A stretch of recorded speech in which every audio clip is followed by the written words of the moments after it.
नमस्कार, भारत होम्योपैथी के YouTube channel पर आप सभी का स्वागत है। आज के इस वीडियो में हम बात करेंगे कि आपका वेरिकोसील का ग्रेड बढ़ने लगा है और जिसका आपको अंदाज़ा भी नहीं है। तो आज इस वीडियो में हम आपको बताएंगे इसी विषय के बारे में कि कैसे पता कर सकते हैं आप कि आपका वेरिकोसील का ग्रेड बढ़ने लगा है। तो चलिए शुरुआत करते हैं इस वीडियो की।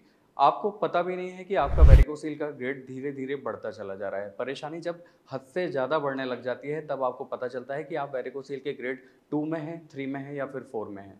तो सबसे पहला जो एक संकेत इसमें देखने को मिलता है वो क्या होता है, आपके टेस्टिकल में ब्लड में जब नीचे जमाव होना शुरू हो जाता है, जब ब्लड में जो ऑब्स्ट्रक्शंस आते हैं उसकी वजह से वेरिकोसील की जो समस्या बनती है, तो सबसे पहला जो साइन हमें देखने को मिलता है वो होता है हमारे टेस्टिकल में इन्फ्लेमेशन का होना। यानी कि टेस्टिकल्स में जब भी आप हाथ लगाएंगे, आप उसे टच करेंगे, आप उसे छुएंगे तो आपको लगेगा कि नसों का गुच्छा जैसा आपको उसमें दिखाई दे रहा है। आपको हमेशा ऐसा फील होगा कि आपके नसों में कुछ फुलाव जैसा आपको उसमें महसूस हो रहा है हाथ लगाने पर। तो ये पहला संकेत हो सकता है वेरिकोसील की दिक्कत का। यानी कि जो वेरिकोसील की दिक्कत है ये माइल्ड पोजीशन से अभी स्टार्ट हुई है, यानी कि वेरिकोसील ग्रेड 1 में आप इसको रख सकते हैं। अब बात आ जाती है कि कॉन्स्टिपेशन, दूसरा जो अगर हम वेरिकोसील ग्रेड 2 की बात करें तो वेरिकोसील में कॉन्स्टिपेशन बहुत ज़्यादा मैटर करता है। आपको कब्ज़ की शिकायत रहती है, आपका पेट गड़बड़ रहता है, आपको स्टूल पास करने में हमेशा दिक्कत होती है, यानी कि आपके मोशंस क्लियर नहीं होते, आपको वॉमिट सेंसेशन जैसे हर वक्त फील होते रहते हैं, आपको ऐसा लगता है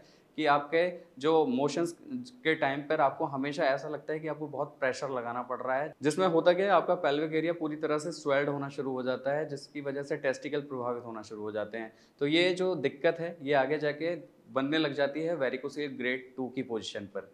तो इस बात का भी आपको ख्याल रखना है कि अगर आपके साथ में ऐसी कोई सिचुएशन बन रही है, अगर आपको लगता है कि आपका कॉन्स्टिपेशन की प्रॉब्लम है, आपको कब्ज़ जैसी शिकायत है, तो आपको इस बात का अभी से ख्याल रखना है कि आपको आगे जाके ये वेरिकोसील ग्रेड 2 में तब्दील हो सकती है आपकी ये दिक्कत। तो इस बात के लिए आप इस पर विशेष गौर कीजिएगा। तीसरे अगर संकेत की बात करें, अगर हम वेरिकोसील ग्रेड 3 की बात करें तो इसमें हम देखते हैं कि जो पेशेंट होते हैं उनके जो पेन होते हैं टेस्टिकल्स में वो बढ़ना शुरू हो जाते हैं। धीरे धीरे पेन इतना सीवियर होना शुरू हो जाता है कि व्यक्ति को बर्दाश्त होना मुश्किल हो जाता है। और खासकर ये भी देखा जाता है कि आपका जो एब्डोमेन एरिया होता है, आपके निचले हिस्से में भी काफ़ी पेन आपको महसूस होने लगता है। साथ ही आपके पीछे की तरफ यानी कि बैक पोर्शन की तरफ भी आपको पेन महसूस होता है। साथ ही आपके पैरों तक यानी कि नीचे तक भी ये पेन जाने लगता है, तो जिससे व्यक्ति को काफ़ी दिक्कतों का सामना फिर करना पड़ता है। साथ ही आपके टेस्टिकल्स में जो पोजीशन है वो हैंगिंग पोजीशन पे आ जाती है, यानी कि चलने फिरने में भी अनकंफर्टेबल आपको फील होने लगता है। तो ये भी एक बड़ा साइन हो सकता है वेरिकोसील ग्रेड 3 का।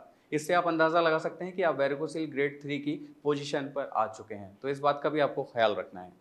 चौथे पॉइंट की अगर हम बात करें, यानी कि वेरिकोसील की 3rd या 4th ग्रेड की ही अगर हम बात कर लें, तो कभी कभी हम देखते हैं कि आप एंजाइटी अवसाद से भरे रहते हैं, आप तनाव से भरे रहते हैं, किसी को मेंटली प्रेशर है, किसी को फाइनेंशियली बर्डन है, जिसकी वजह से वो काफ़ी सारी चिंताओं से घिरा रहता है, जिसकी वजह से भी ये समस्या धीरे धीरे डेवलप होना शुरू हो जाती है और काफ़ी ज़्यादा डेवलप हो जाती है आगे जाकर। इसमें हम क्या देखते हैं कि कभी कभी व्यक्ति का जो हार्ट बीट है वो एकदम से बिल्कुल बढ़ जाता है, बहुत तेज़ हो जाता है, और कभी कभी उसमें ऐसा आपको महसूस होता है कि जैसे वो रुकने लगी है। तो ये भी एक बड़ा साइन हो सकता है वेरिकोसील ग्रेड 3 या 4 का।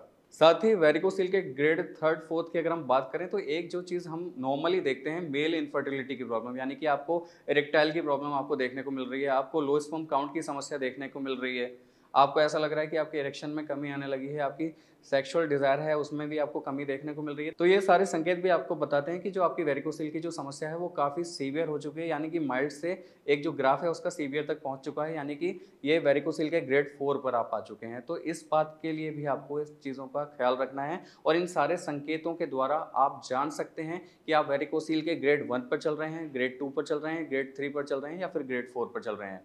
इनको बिल्कुल भी नज़रअंदाज ना करें, क्योंकि ये आपके लिए आगे जाके परेशानियों का सबब बन सकता है। तो अगर आपको लग रहा है कि आपके शरीर में आपको अगर ऐसे कोई भी संकेत, कोई भी सिम्टम दिखाई दे रहे हैं, तो आपको क्या करना पड़ेगा, आपको मेडिकल कंसल्टेशन लेने की ज़रूरत है। और इसके लिए आपको क्या करना पड़ेगा, इसके लिए आपको हमारे भारत होम्योपैथी के डॉक्टर से संपर्क करना पड़ेगा। नंबर्स आपके स्क्रीन पर हैं। साथ ही अगर आपके कोई प्रश्न है, कोई सवाल है इस विषय के रिगार्डिंग, तो आप हमें कमेंट बॉक्स के जरिए अपने सवालों को, अपने प्रश्नों को पूछ भी सकते हैं। आज के लिए बस इतना ही। मुझे उम्मीद है आज की ये इन्फॉर्मेशन, आज का ये वीडियो आपको समझ में आया होगा, पसंद आया होगा। अगर आपको ये वीडियो पसंद आया हो तो आप हमें लाइक, शेयर, सब्सक्राइब, कमेंट करना ना भूलें। आज के लिए बस इतना ही। अगले वीडियो में आपसे फिर होगी मुलाकात। तब तक के लिए नमस्कार।